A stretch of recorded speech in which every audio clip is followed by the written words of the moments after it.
Another day, another basketball stories na naman ang pagkikwentuhan natin.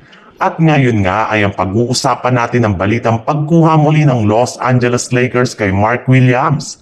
At ang balitang gusto na nga daw talaga ni Jordan Poole na bumalik sa Golden State Warriors.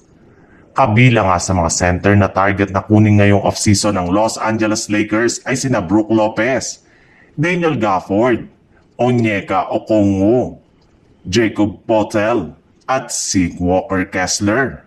Bukod rin nga sa kanila ay pinaplanuhan na rin naman nga ng Lakers na pabalikin sa kanilang lineup si Mark Williams ngayong offseason. Pero this time ay bababaan na lang naman nga daw po ng Lakers ang ipangpapalit sa kanya. Well, bagamat man nga hindi nakapasa sa kanilang test si William, ay siya pa rin nga ang pinaka nababagay na sentro na pwede nilang itandem kina LeBron James at Luka Doncic. Kaya maaari nga nilang kausapin muli ang Charlotte Hornets sa isang trade. Mismong si Mark Williams na nga rin naman nga ang nagsabi na willing pa rin naman nga siya na bumalik at maglaro sa Los Angeles Lakers kung papayagan lamang ito na mangyari ni Rob Pelinka. Naniniwala nga ito na siya ang last piece na kailangang kunin ng Lakers para tuluyan na silang maging isang ganap na championship contender next season.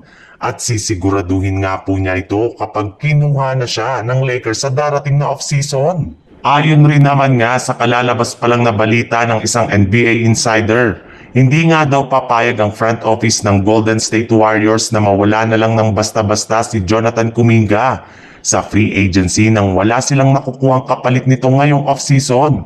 Kaya imbis nga na pabayaan nila siya na pumasok sa free agency market ngayong off-season ay gagamitin na lamang nga nila ito sa kanilang gagawing sign and deal sa mga susunod na buwan. At ayon nga sa ilang mga fans, kung sakali man nga na i-trade nila ay maaari nga nila siyang gamitin para lamang maibalik ang kanilang dating player na si Jordan Poole na umamin sa kanyang interview sa media na gusto nga daw niya na bumalik sa Warriors. Namimiss nga daw nito ang Bay Area at open na nga siya na maglarong muli sa kanyang dating kupunan. Kaya maaari na nga daw po na ngayong gumawa ang Warriors at Washington Wizards ng blockbuster trade sa pagitan ni Paul at Kuminga. Wala na rin naman nga pong bibitawan ditong iba pang asset ang Warriors since maaari rin naman nga talagang gamitin ng Warriors si Kuminga bilang kanilang franchise player habang si Paul naman nga ay makakabalik sa Warriors bilang kanilang sixth man na tutulong sa kanilang opensa.